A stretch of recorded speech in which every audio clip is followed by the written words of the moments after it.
Magandang umaga, Luzon, Visayas at Mindanao. Narito na ang nagkakaisa at pinakamalawak na pagbabalita sa pangunguna ng Presidential Communications Office. Kabilang ang PTV, Presidential Broadcast Service, Philippine Information Agency, Philippine News Agency at IBC. Tutok na sa mga balita mula sa iba't ibang bahagi ng bansa. Ito ang Balitang Pambansa. Ngayong umaga sa Balitang Pambansa, Malacanang nalawagan sa publiko na huwag kalimutan ang mga pamilya ng naging biktima ng extrajudicial killings. Mga hepe ng pulis na nanungkulan noong Duterte administration pwede ring managot dahil sila ang nagpatupad ng war on drugs ni dating Pangulong Rodrigo Duterte. Pangulong Ferdinand R. Marcos Jr.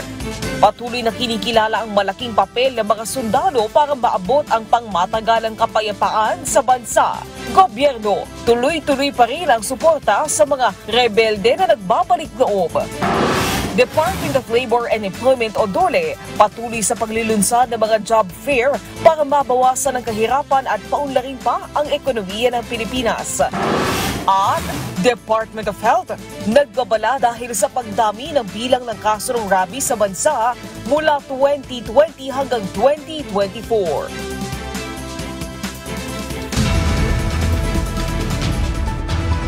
Sa detalye ng mga balita, dinipensahan ng mga nagsampa ng kaso sa ICC ang pamahalaan sa pagtupad ng responsibilidad nito sa Interpol.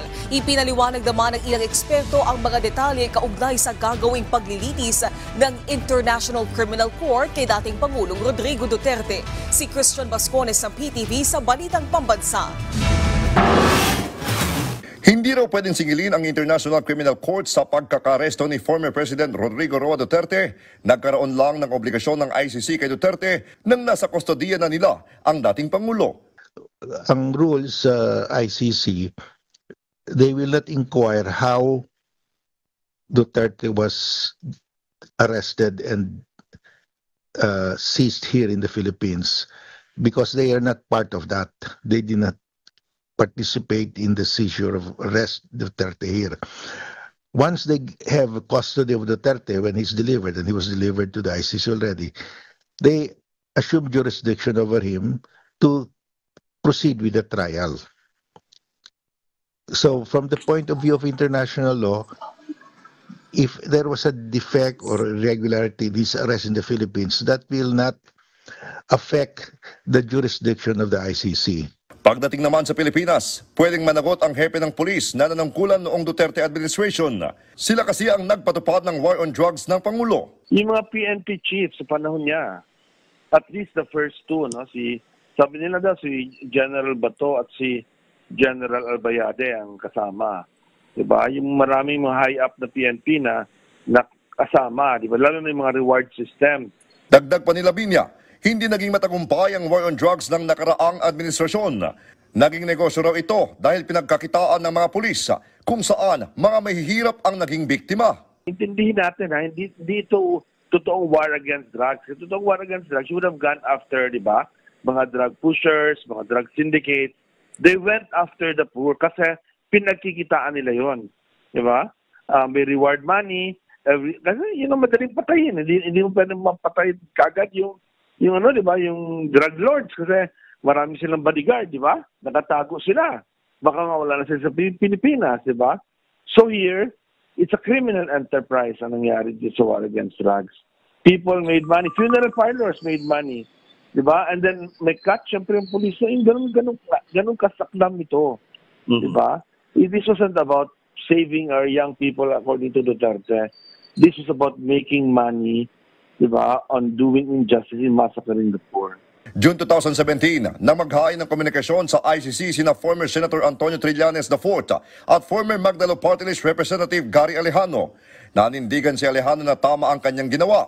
Ginawa lamang ng Marcos administration ang kanyang responsibilidad bilang bahagi ng Interpol at makita naman natin na sinunod ang due process. No? Hindi naman ho nila pastangan ang karapatan ng dating Pangulo. Umaasa si Alejano na mabibigyan ng hustisya ang mga EJK victims. Napakalaking sa akin, napakalaking luwag ang ginawang pag-aresto, no, kay former President. A very big departure as compared to those na pinatay lamang na libo-libo na hindi man lang nakakita ng araw, no? Na hindi man lang nabigyan ng pagkakataon na i-defend ang kanilang sarili. Even yung mga abogado mismo na nagdedepensa doon sa biktima ay mga pinatay. Pati na rin may isang pare na tumutulong lamang doon sa biktima ng war on drugs at pinatay din.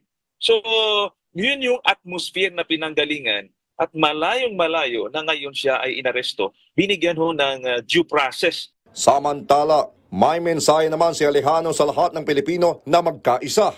Pero ang importante along the way, sama-sama ho tayo, pinagpapatibay natin ang institusyon ng demokrasya, pinagpapatibay natin ang proseso ng demokrasya, no? Para in the long run ay makikinabang tayong lahat. Kasi pagpapahinain natin yon, imagine mo na lang kung magiging kriminal ang halos lahat ng miyembro ng kapulisan. Konting diferensya, kakalabit ng gatilyo yan. At in the long run, tayong tatamaan yan dahil mahina ng proseso, hindi na dumagana ang justice system natin. 12,000 hanggang 30,000 ang tinatayang namatay sa madugong war on drugs noong panahon ni President Duterte. Mula sa People's Television Network, Christian Bascones, Balitang Pambansa. Samantala, alamin natin kung paano nga ba naging bahagi at bakit kumalas ang bansa bilang miyembro ng International Criminal Court o ICC. Alamin rin natin kung sino-sino mga personalidad ang nahatulan at mga kasong dinidinig pa rin ito sa ngayon. Ang detalye sa Balitang Pambansa ni Vel Custodio ng PTV. August 2011 na maging 117th state ang Pilipinas na miyembro ng International Criminal Court. Ang ICC ay based independent body na lumiliti sa genocide, crimes against humanity, war crimes at crimes of aggression. Ito ay nakabase sa The Hague, Netherlands. Pero nitong March 2019, kumalas ang Pilipinas sa ICC. Ito'y matapos sa sunod-sunod na pag-file ng kaso laban kay Duterte sa The Hague. Kasama na riyan ang war against drugs na pinag-ugatan ng crimes against humanity. Sa kasalukuyan, 32 kaso ang inihain sa International Criminal Court mula nang itatag noong 2002. Sa loob na mahigit 2 dekada, 2 pa lang ang na-convict sa salang crimes against humanity sa ICC. Kasama na riyan si Al-Hassan Abdul Aziz ng Mali na sinintensyahan ng 10 years. Guilty siya sa pag-torture at mutilation bilang hepe ng Islamic Police sa Mali. 12 years naman ang sintensya kay Congolese warlord na si Germain Katanga. Sa kabuuan, may 6 pang pending cases ng crimes against humanity sa ICC. Haharap na sa ICC judges si former President Duterte, suspect din siya sa crimes against humanity of murder. Na-schedule sa September 23, 2025 ang confirmation of charges hearing. Dito malalaman kung may sapat na ebidensya na magdidiin kay Digong bago ilipat sa trial chamber. Mula sa People's Television Network, Vel Custodio, Balitang Pambansa. Papayagan na ng International Criminal Court sa mga susunod na araw na magsalita ang mga biktima ng war on drugs noong panahon ni dating Pangulong Duterte. Sa isinagawang pagdinig ng ICC Pre-Trial Chamber, kinumpirma ng isang hukom na papayagan nilang ihayag ng mga biktima ang kanilang pananaw sa kaso. Ayon sa ICC, si Duterte ay inaakusahang pumatay sa 19 na drug pushers at mga magnanakaw sa pamamagitan ng Davao Death Squad noong 2011 at 2016.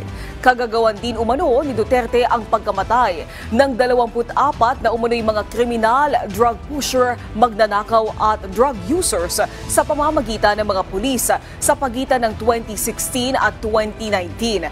Ang susunod na pagdinig sa kaso ni Duterte sa ICC ay nakatakda sa September 23 kung saan may pagkakataon ang dating Pangulo na ipakita ang kanyang depensa. Humarap na nga sa International Criminal Court sa The Hague, Netherlands si dating Pangulong Duterte noong March 14.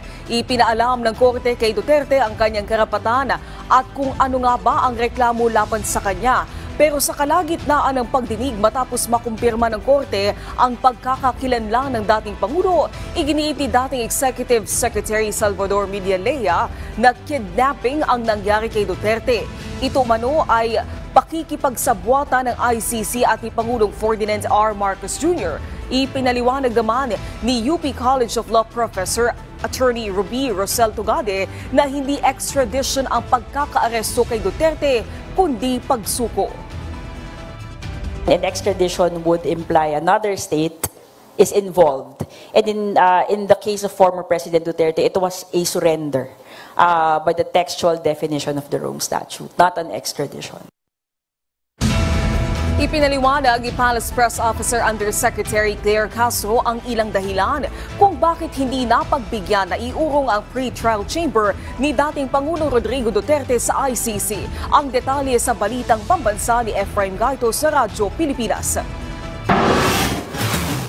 Hindi umubra sa International Criminal Court o ICC ang ginawang delaying tactics ng kampo ni dating Pangulong Rodrigo Duterte kasunod ng ikinasang pre-trial chamber ng ICC nitong Biyernes. Sa panayam ng programang Prangkahan Na kay Palace Press Officer Undersecretary Claire Castro, pinaliwanag nito ang mga naging dahilan kung bakit hindi pinagbigyan ng ICC ang hiling ng kampo ni dating Pangulong Duterte na iurong ang pre-trial chamber sa susunod na linggo. Una ay nasa maayos na kalusugan naman ang dating Pangulo kaya makaka-attend pa rin ito sa pre-trial proceeding. Gayon din ay hindi naman kailangan ang dagdag na paghahanda dahil binasa lang naman sa pre-trial chamber ang mga kasong kinaharap ni Duterte. Gayon din ang gagamiting lengguwahe sa paglilitis at ang petsa ng susunod na appearance ni Duterte. Hindi kailangan dito ng pag-aaral pa. You have all the time, di ba? Na aralin ang depensa nyo. Dito, ang gagawin lang natin sa initial appearance,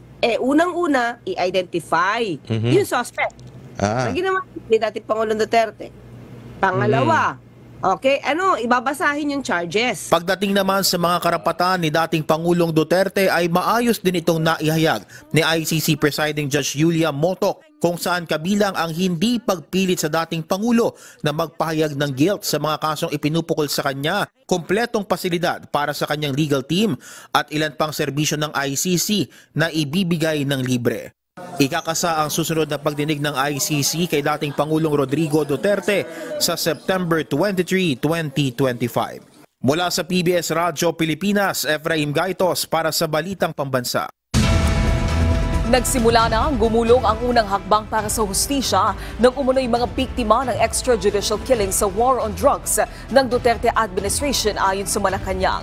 Ang detalye sa Balitang Pambansa ni Kenneth Pasyente ng PTV.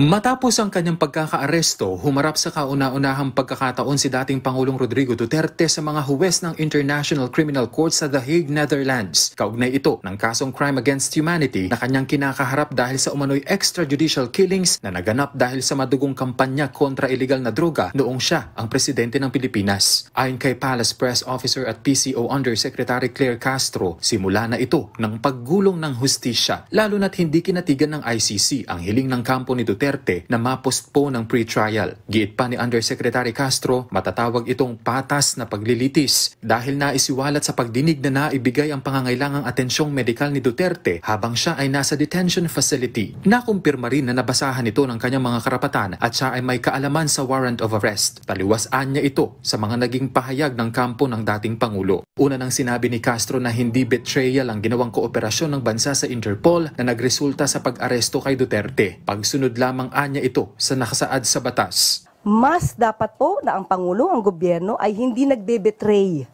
sa batas. Hindi siya nagbe-betray kung anong interes ng bansa. Hindi siya dapat nagbe-betray sa mga taong di umanong naging biktima ng EJK. Hindi po pwede na dahil lang po naging kakilala, nakasama po. Kung kailangan managot, dapat managot. Gayunman, siniguro rin ng pamahalaan na bagaman hawak na ng ICC ang dating Pangulo, obligado pa rin ng gobyerno na masiguro ang patas na paglilitis para sa kanya. Pero hindi nasagot ng gobyerno ang legal defense ni Duterte. Handa rin daw tumalima ang pamahalaan sakaling maglabas ng freeze order ang ICC kaugnay ng assets ni Duterte. Samantala, naiintindihan din daw ng Malacanang ang naging reaksyon ng pamilya Duterte nang inaaresto ang dating Pangulo. Normal lamang daw ng ganoon ang kanilang maging damdamin dahil pamilya nila ang sangkot. Pero giit ng palasyo, hindi dapat kalimutan kung saan nag-ugat ang pagkakaaresto sa dating Pangulo. Sa harap na rin niya ng patuloy na pagpoprotesta ng mga taga-suporta nito. Bakit na pagtutuunan natin ng pansin? Yung pinagbibintangan na pumatay at nagpapatay. Bakit parang nag-glorify pa natin sa ngayon? Yun ang naaakusahan ng murder and crimes against humanity. Sana po ang ang taong bayan, buksan naman nila yung isip. Tingnan po nila, ano ang naramdaman ng mga tao ng pamilya na naging biktima ng EJK. Iginiit naman ng palasyo na kahit buo pa ang unit team kagaya ng dati, ay pareho pa rin ang magiging aksyon ng pamahalaan sa lumabas na arrest warrant laban kay Duterte dahil ituan nila ay nakasaad sa batas. Mula PTV, Kenneth Pasyente, Balitang Pambansa.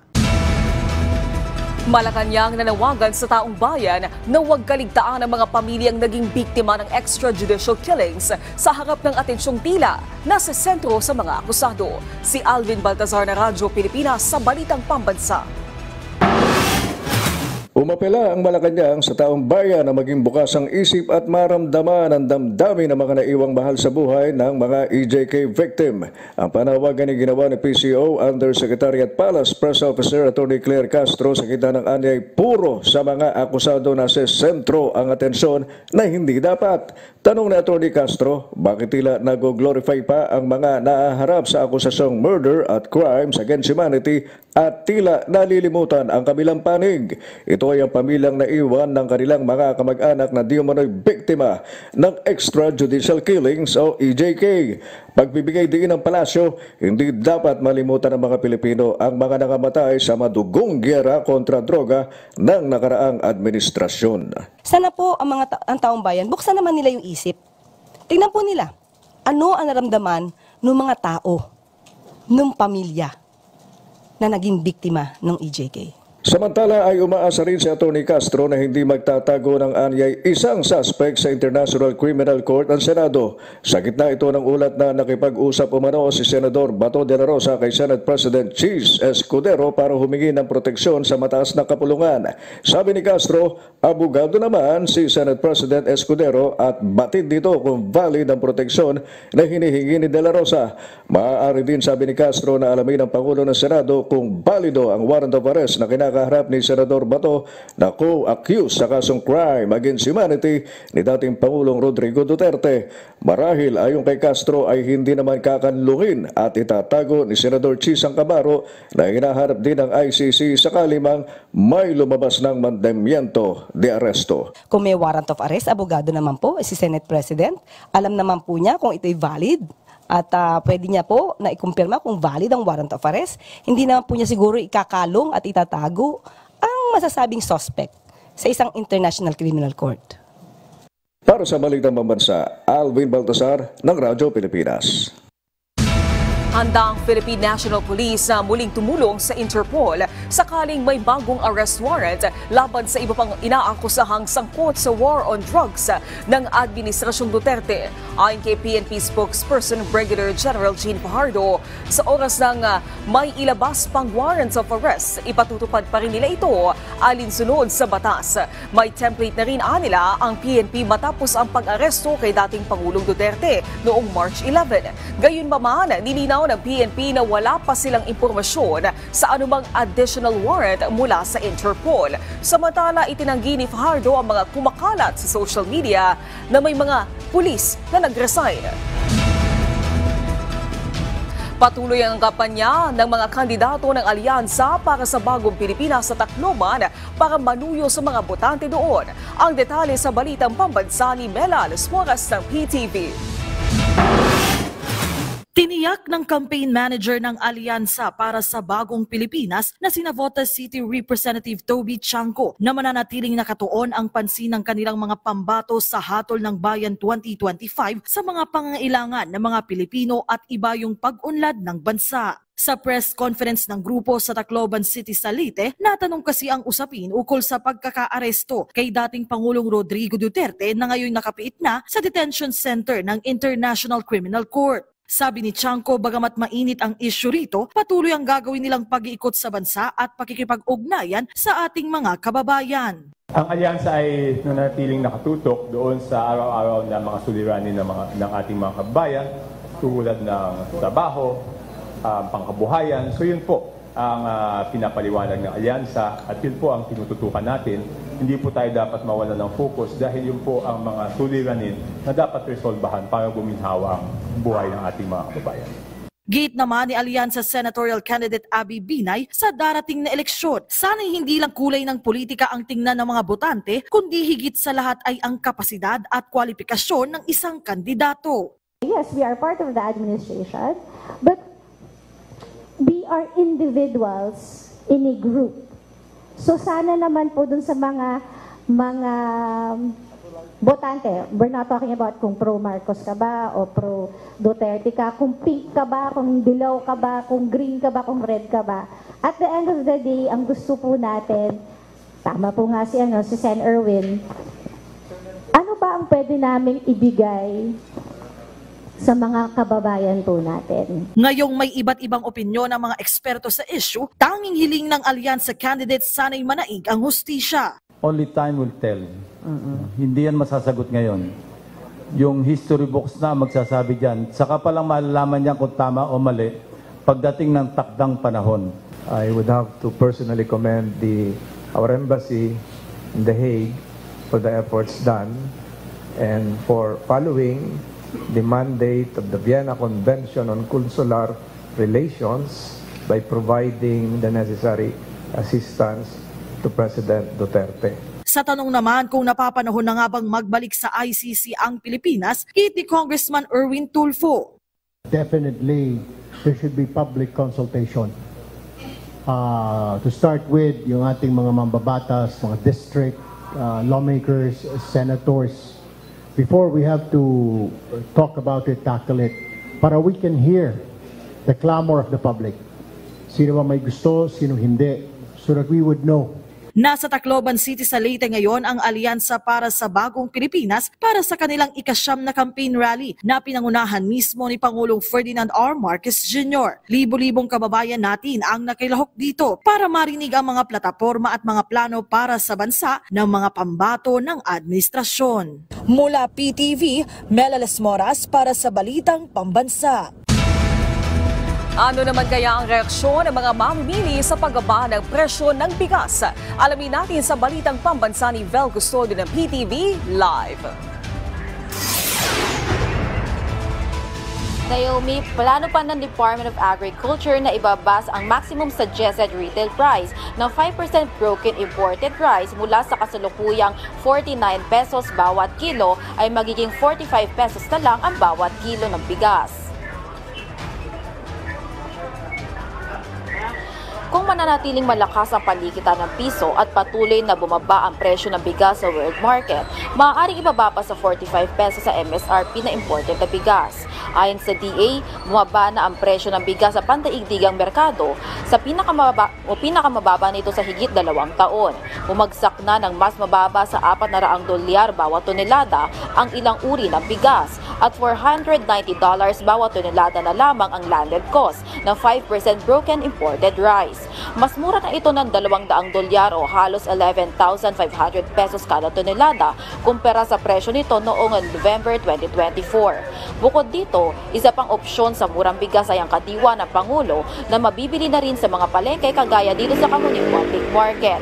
Kung magpapatuloy ang pagbaba ng presyo ng bigas, pabor dito ang karinderya business owner na si Elsa. 49 po isang kilo. Bababa din yung takal niya. Kasi 15 ang benta namin. Magiging siguro 12 o kaya 10, ganun. 47 po. Bumaba kasi 50 yan dati. Pero alam niyo mas maganda yung kadiwa, yung 29. Naomi, bagamat hindi pa ibinababa sa 45 pesos ang maximum suggested retail price ng bigas, naglalaro na sa 45 hanggang 49 pesos ang presyo ng bigas dito sa Kamuning Public Market, habang 40 pesos naman sa well-milled local rice. Mula sa People's Television Network, Vel Custodio, Balitang Pambansa. Maraming salamat, Vel Custodio ng PTV. Samantala, malaking papel ang mga sundalo para maabot ang pangmatagalang kapayapaan sa bansa. Patuloy na kinikilala ni Pangulong Ferdinand R. Marcos Jr. Suporta ng pamahalaan sa mga rebelde na nagbabalik loob patuloy. May Balitang Pambansa si Clazel Pardilla ng PTV. Tiniyak ni Pangulong Ferdinand R. Marcos Jr. ang pagsulong sa kapayapaan sa bansa at patuloy na suporta sa mga rebeldeng nais magbalik loob sa pamahalaan. Despite our differences in political ideology, our differences in policy maybe, we must always find a way to work through those differences and to somehow find an area of commonality and a consensus from which we can work and keep the peace, and from which we can work to bring progress to our country. Sa ilalim ng Enhanced Comprehensive Local Integration Program ng pamahalaan, binibigyan ng pinansyal na tulong ang mga dating rebelde para makapagsimula ng hanap buhay at makapagbagong buhay. Nakatatanggap din sila ng pabahay. Nagtatayo ng mga eskwelahan, health station at farm-to-market road. Naglalagay ng linya ng kuryente at patubig sa mga lugar na dating naapektuhan ng armadong grupo. Layo nitong magbigay ng pag-asa at iparamdam ang presensya ng pamahalaan na hindi sila nakakalimutan, akay tungo sa pag-ahon sa kahirapan. Aabot na sa 2,428 na aplikasyon ang natanggap ng National Amnesty Commission mula sa mga dating rebelde na nais magbagong buhay. Sa kanyang pagbisita sa Tacloban City, pinangunahan ni Pangulong Marcos ang panunumpa ng mga bagong miyembro ng Local Amnesty Board at binigyan diin ang kanilang mahalagang papel sa pagkamit ng kapayapaan. Now that we have the Amnesty Board here, then there is now a mechanism that is in place for us to bring back into the fold of the law, into society, those who have opposed the state for a while, for a good long while. Bilang pagkilala sa sakripisyo at pagsusumikap ng mga miyembro ng Sandatahang Lakas ng Pilipinas na nagpoprotekta sa teritoryo at soberanya ng bansa, itinaas ni Pangulong Ferdinand R. Marcos Jr. ang subsistence allowance para sa mga opisyal at enlisted personnel ng Armed Forces of the Philippines. Sa ilalim ng Executive Order No. 84, mula 150 pesos, dinagdagan at ginawang 350 pesos ang allowance ng mga sundalo, epektibo January 1 ngayong taon. Ayon kay Pangulong Marcos, layo nitong iparamdam ang suporta ng pamahalaan sa sandatahang lakas na ipinagtatanggol at dinedepensahan ang integridad ng soberanya at teritoryo ng ating bansa. Mula sa PTV, Kalay Zalpardilia, Balitang Pambansa. Mas pinalawak ng Department of Labor and Employment ang job fair sa buong bansa para mapadali ang pagkuha ng trabaho. Libo-libong job openings ang alok bilang bahagi ng programa ng Administrasyong Marcos para bawasan ang kahirapan at palakasin ang ekonomiya.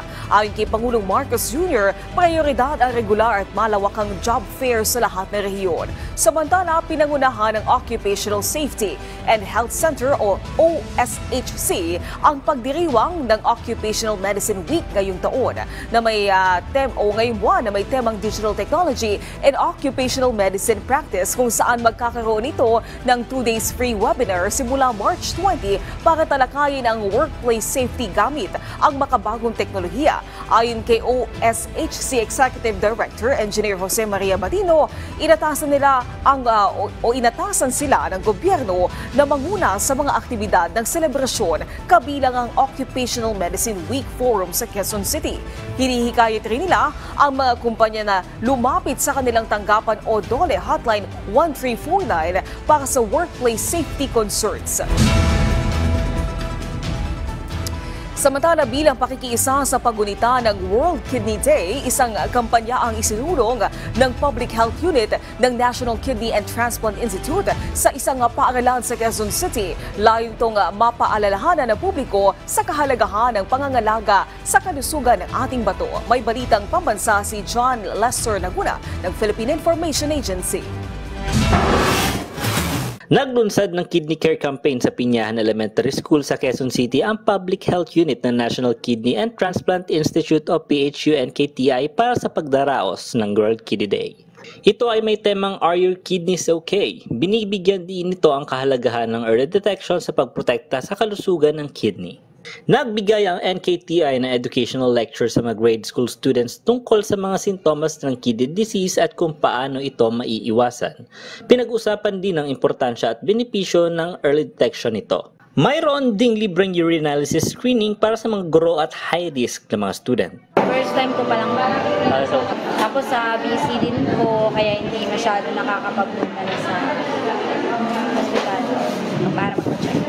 Mas okay po na ma-detect po ng maaga para mas agapan din hindi na lumalapan. Ayon sa NKTI, humigit kumulang na 2.3 milyong Pilipino ang at risk na magkaroon ng chronic kidney failure oras-oras. Isang malaking tulong ang early detection para maiwasan ang paghantong nito sa kidney failure. Napakahalaga malaman natin sa maagang panahon pa lang kasi early detection mas maganda po kaysa dun sa meron ng may sakit na. Kasi mas makakatipid tayo doon kaysa dun sa meron na tayong sakit na gagamutin. Ibinahagi naman ni NKTI Head of Public Unit Dr. Maria Angeles G. Marabella ang ilang tips kung paano magkaroon ng malusog na kidney. Kailangan natin ang proper diet. So, ang ina-advocate natin is more of vegetables and fruits and then exercise. Ang World Kidney Day ay isang malaking paalala sa mga Pilipino na pahalagahan ang kalusugan ng kanilang mga bato at ugaliing magpa-check para sa early detection. Mula sa Philippine Information Agency National Capital Region, John Lester Naguna, Balitang Pambansa. Maraming salamat sa pagsama sa amin ngayong umaga. Tumutok muli sa ating programa mamayang alas 12 ng tanghali kasamang buong puwersa ng Presidential Communications Office. Ito ang nagkakaisang puwersa ng pagbabalita mula sa PTV. Ako si Naomi Tiburcio. Ito ang Balitang Pambansa.